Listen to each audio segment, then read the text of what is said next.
ब्रेकनंतर आपल्या सगळ्यांचं पुन्हा एकदा स्वागत. काही महत्त्वाच्या बातम्यांचे वेगवान अपडेट्स. शिवसेना राष्ट्रवादी काँग्रेसच्या पक्ष आणि चिन्हासंदर्भात आज सर्वोच्च न्यायालयात सुनावणी होणार. सरन्यायाधीश सूर्यकांत यांच्या खंडपीठात 2 दिवस अंतिम युक्तिवाद होणार. गेल्या 3 वर्षांपासून सर्वोच्च न्यायालयात या संदर्भात सुनावणी सुरू आहे. केंद्रीय निवडणूक आयोगानं शिवसेना पक्ष हा एकनाथ शिंदे यांचा तर राष्ट्रवादी हा अजित पवारांचा पक्ष असल्याचा निर्णय दिला. त्यानंतर उद्धव ठाकरे आणि शरद पवारांच्या राष्ट्रवादीनं सर्वोच्च न्यायालयात धाव घेतली होती.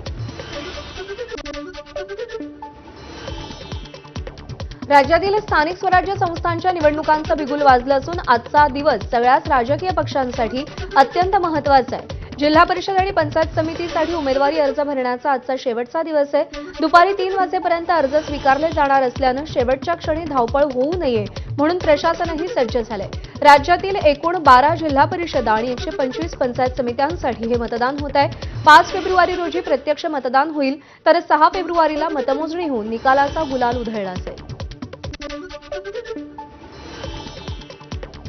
वडगाव मावळमध्ये काल पंचायत समिती आणि जिल्हा परिषदेसाठी उमेदवारी अर्ज दाखल करण्यात आले. यावेळी भाजप आणि राष्ट्रवादीचे उमेदवार आमने सामने आले. राष्ट्रवादी काँग्रेसची पंचायत समिती चौकात सभा सुरू असताना भाजपचे माजी राज्यमंत्री बाळा भेगडे यांच्यासह भाजपचे उमेदवार सभास्थळावरून उमेदवारी दाखल करण्यासाठी चालले होते. यावेळी दोन्ही पक्षांचे कार्यकर्ते आमने सामने आले. माजी राज्यमंत्री बाळा भेगडेंनी यावेळी आमदार सुनील शेळकेंना नमस्कार केला तर दुसरीकडे राष्ट्रवादीच्या कार्यकर्त्यांनी भाजपचे उमेदवार आणि नेते जात असताना घोषणाबाजी सुरू केली. त्यामुळे बाळा भेगडे यांनी संताप व्यक्त करत अपशब्दही वापरले. धाराशिव लोकसभेतल्या पराभवानंतर भाजपा आमदार राणा जगजितसिंग पाटलांच्या पत्नी अर्चना पाटील जिल्हा परिषद निवडणुकीच्या रिंगणात उतरल्या. तेर आणि केशेगाव अशा 2 गटातून त्यांनी उमेदवारी अर्ज दाखल केलाय. उमेदवारी अर्ज दाखल करतानाच अर्चना पाटलांनी थेट जिल्हा परिषदेच्या अध्यक्षपदावर दावा केलाय. यापूर्वीही अर्चना पाटलांनी जिल्हा परिषदेचं उपाध्यक्षपद सांभाळलंय. अर्चना पाटील भाजपच्या तिकिटावर निवडणूक लढवत आहेत आणि याआधी त्यांनी राष्ट्रवादीच्या चिन्हावरती लोकसभेची निवडणूक लढवली होती.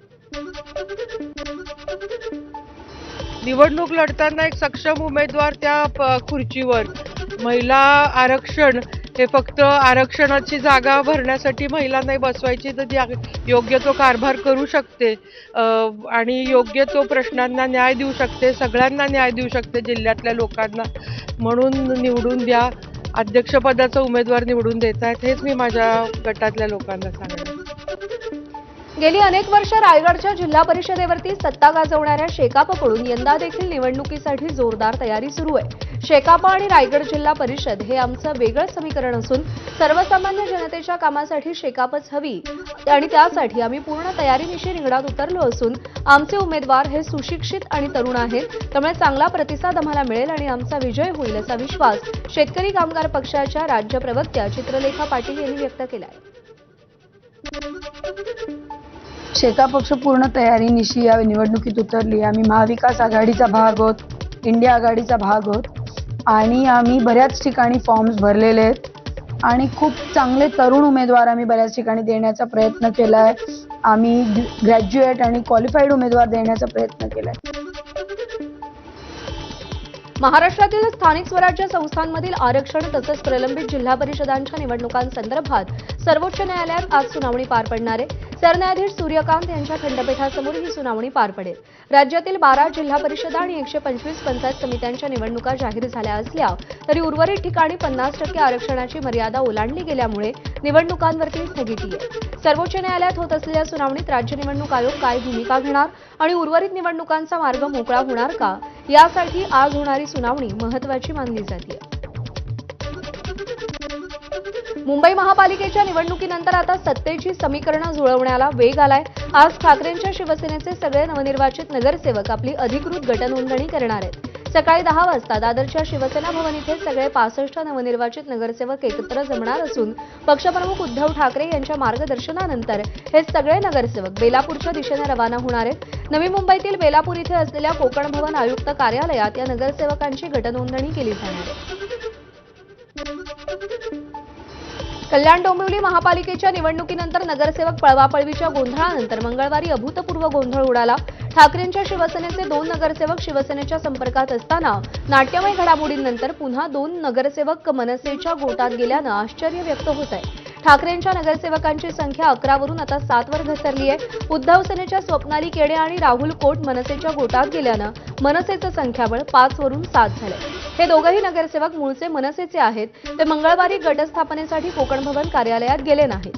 ठाकरेंच्या शिवसेनेच्या 7 जणांच्या गटाची नोंदणी मंगळवारी कोकण विभागीय आयुक्तांकडे केली आहे. तसंच शिवसेनेच्या संपर्कातल्या दोघांवर अपात्रतेची कारवाई करण्यात यावी असंही पत्र दिल्याची माहिती जिल्हाप्रमुख शरद पाटील यांनी दिलेली आहे. ठाण्याच्या महापौर पदावरून सध्या शिंदेंची शिवसेना आणि भाजपमध्ये रस्सीखेच सुरू आहे. केवळ ठाण्यात नाही तर कल्याण, डोंबिवली आणि उल्हासनगरमध्ये सुद्धा महायुतीचाच महापौर होईल असा विश्वास खासदार नरेश म्हस्केंनी व्यक्त केला. एबीपी माझाच्या कार्यकारी संपादक सरिता कौशिक यांच्या कॉफी विथ कौशिक या पॉडकास्टमध्ये ते बोलत होते.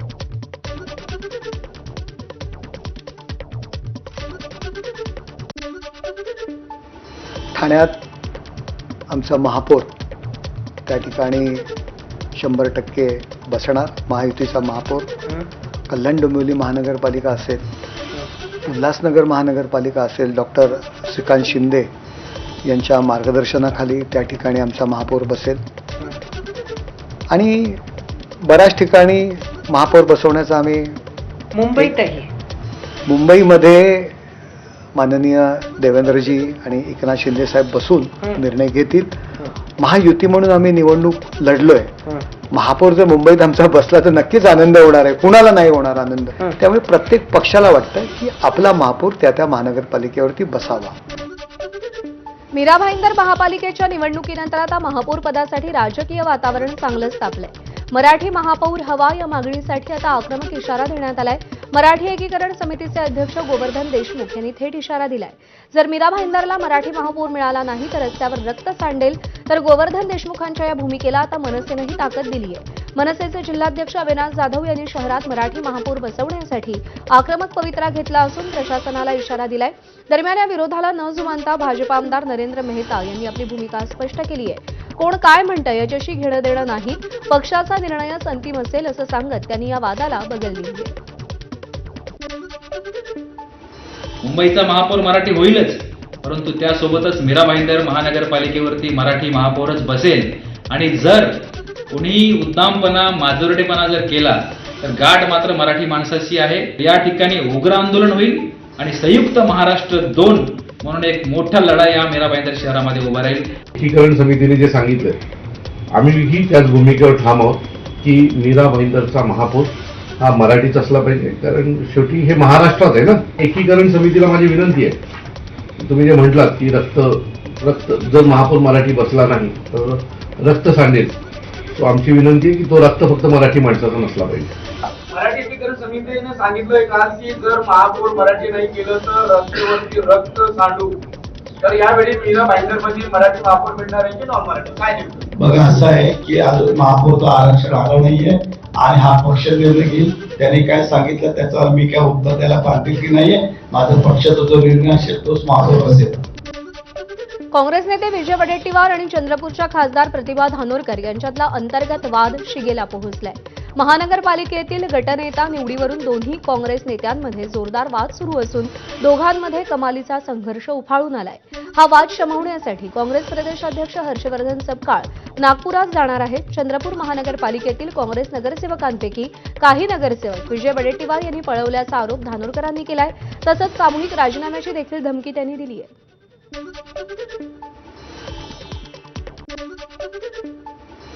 आमच्याच काँग्रेसच्या एका मोठ्या नेत्यांनी काही आमचे नगरसेवक हे घरी असताना त्यांना उचलून नेले. खरं तर जे पक्षाचे नगरसेवक आहेत त्यांना उचलून नेऊन असे वेगवेगळे गट करायची गरज नव्हती.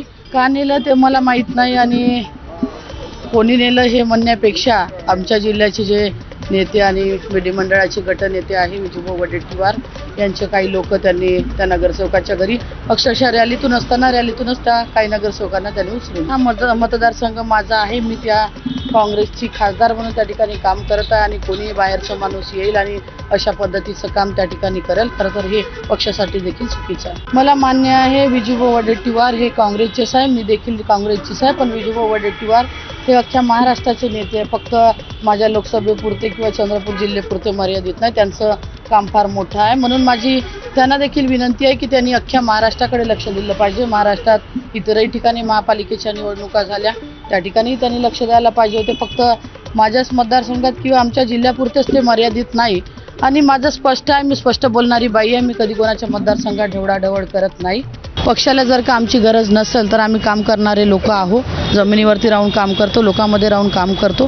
त्याच्यामुळे जिल्हा काँग्रेस, शहर काँग्रेस आणि सगळे महिला काँग्रेस आणि सगळे सेल आणि मी स्वतः खासदार, आम्ही सगळेजण सामूहिक राजीनामे देऊन त्या ठिकाणी पक्षाला कुठंतरी सांगणार होतो की बाबा तुम्हाला जर का आमची गरज नसेल किंवा पक्षाला गरज नसेल तर आम्ही घरी बसू आणि पक्षाचे निष्ठावंत कार्यकर्ते म्हणून काम करू. आणि याच मुद्द्यावरती काँग्रेसचे प्रदेशाध्यक्ष हर्षवर्धन सपकाळ मध्यस्थी करणार आहेत. त्यांनी काय म्हटलंय पाहूया. आपल्यासोबत काँग्रेस प्रदेशाध्यक्ष हर्षवर्धन सपकाळ आहेत. सर, एबीपी माझामध्ये स्वागत आहे. नमस्कार. स्वागत. सर, महापालिकांच्या निवडणुका झाल्यात. चंद्रपूरमध्ये आपण खूप मोठी मेहनत घेतली, शेवटच्या दिवशी रोड शोही केला आणि तुम्ही बहुमताच्या जवळपास पोहोचलेले आहात चंद्रपुरात. मात्र तिथं 2 काँग्रेसच्या नेत्यांमध्ये वाद उफाळलेला आहे आणि त्यामुळे कुठंतरी काँग्रेस अडचणीत आलेली आहे. आमचे दोन्ही नेते अत्यंत सक्षम आहेत. आपण बघितलं असेल की नगरपालिकेमध्ये चंद्रपूर जिल्ह्यात एकूण 8 ठिकाणी काँग्रेस विजयी झाली होती. त्याचाच कित्ता जो आहे हा फार सकारात्मक पद्धतीने महानगरपालिकेतही गिरवला गेला आणि येणाऱ्या जिल्हा परिषद पंचायत समितीमध्ये देखील चंद्रपूरमध्ये काँग्रेसचा झेंडा त्या ठिकाणी लहरावल्याशिवाय राहणार नाही. आमचे 2 नेते आहेत. एक आमचे विधान परिषदेतले संसदीय विधिमंडळातील आमचे गटनेते विजय वडेट्टीवारजी आहेत, तर दुसरीकडे आमच्या खासदार आहेत. आणि दोन्ही अत्यंत तुल्यबळ अशा स्वरूपाचं आमचं नेतृत्व आहे. यांच्यात एक संवाद जो आहे हा माफक संवाद. आमचे 2 नेते आहेत. एक आमचे विधान परिषदेतले संसदीय विधिमंडळात गटनेते विजय वडेट्टीवारजी आहेत, तर दुसरीकडे खासदार आहेत. आणि अत्यंत तुल्य अशा स्वरूपाचं आमचं नेतृत्व आहे. यात एक संवाद जो आहे हा माफक संवादचा विसंवाद किंवा कोणत्याही टोकापर्यंत कुठलेही विषय गेलेले नाहीत. पण तिकडे ज्या खासदार आहेत प्रतिभा धानोरकर यांनी सामूहिक राजीनामे देण्याचा इशाराही तुम्हाला दिला. नाही, त्यांनी असा कुठल्याही प्रकारचा इशारा दिला नाही. त्या फार मजबूत अशा कार्यकर्त्या आहेत. त्यांच्यात आक्रमकता आहे आणि त्या अनुषंगाने त्यांच्या बोलण्याचा विपर्यास हा होऊ शकतो. त्यांच्याशी माझा संवाद सुरू आहे. कुठल्याही प्रकारे काही टोकाची भूमिका किंवा राजीनामा अशा संदर्भात कुठलीही त्यांनी माझ्याशी बातचीत केलेली नाही आणि करणार देखील नाहीत. चंद्रपूर महापालिकेत काय होईल? सत्ता स्थापन करणार तुम्ही? काँग्रेस निश्चित सत्ता स्थापन करेल. आम्हाला मॅन्डेट मिळालेला आहे. मागच्या वेळेस आमच्या आकडा हा बहुतेक 12चा होता. 12वरून एकदम आम्ही 30च्या पलीकडे जे गेलेलो आहोत. तर चंद्रपूरवासियांनी भाजपच्या एकंदरीत कारकिर्दीला कंटाळून, तिथल्या भ्रष्टाचाराला कंटाळून, तिथल्या हेकेखोरीला कंटाळून काँग्रेसला मॅन्डेट दिलेला आहे आणि त्या मॅन्डेटच्या अनुषंगानं आम्ही निश्चित सत्ता स्थापन करू. पण दोन्ही नेत्यांनी म्हणजे वडेट्टीवारांनीही आणि धानोरकरांनीही आपापल्या गटाचे नगरसेवक हे विविध ठिकाणी ठेवलेले आहेत. हे कसं? नाही, अद्यापपर्यंत कुठल्याही प्रकारचा गट हा स्थापन झालेला नाही. 22 तारखेला त्याची अधिसूचना निघेल आणि त्यानंतर प्रदेश काँग्रेस कमिटीशी चर्चा करून महाराष्ट्रातल्या सर्व महानगरपालिका ज्या आहेत ते आपला गट स्थापन करतील. त्यामुळे पंजाच्या सिम्बॉलवर निवडून आलेले आहेत आणि सगळ्यांचा एकच गट स्थापन होईल. अशी कुठल्याही प्रकारे गट स्थापण्याची किंवा दुभंगलेला काँग्रेस आपल्याला दिसणार नाही. पालघरमध्ये आदिवासींनी मोर्चा काढला आहे वाढवण बंदराविरोधात. जल जंगल जमीन हमारी छे असं म्हणत त्यांनी भूमिपुत्रांनी हा मोर्चा काढलेला आहे जिल्हाधिकारी कार्यालयात. मूल निवासी आदिवासी यांच्या अधिकारांचं मोठ्या प्रमाणात हनन दुर्दैवाने सुरू आहे. गडचिरोलीला महाराष्ट्रातल्या एका कोपऱ्यात सुरू असताना आता पालघरमध्येही तशा प्रकारचं एक चित्र आढळून येत आहे. अडाणी यांना लाभ देण्याकरता जे सर्व शासकीय नियम, पर्यावरणाचे जे नियम आहेत ते धाब्यावर बसून त्या ठिकाणी सुरू असणारा जो पर्यावरणाचा ऱ्हास आणि पर्यायाने भांडवलशाहीला आणि पुंजीपतींना पोषक अशा स्वरूपाचं ते धोरण हे सरकारच्या माध्यमातून ठरवलं जातं. ते निषेधार्ह आहे. मूळ निवासाला, आदिवासाला, अनुसूचित 5 मधल्या क्षेत्राला संपूर्ण या बातमीसह बुलेटिनमध्ये वेळ झाली एक छोटासा ब्रेक घेण्याची.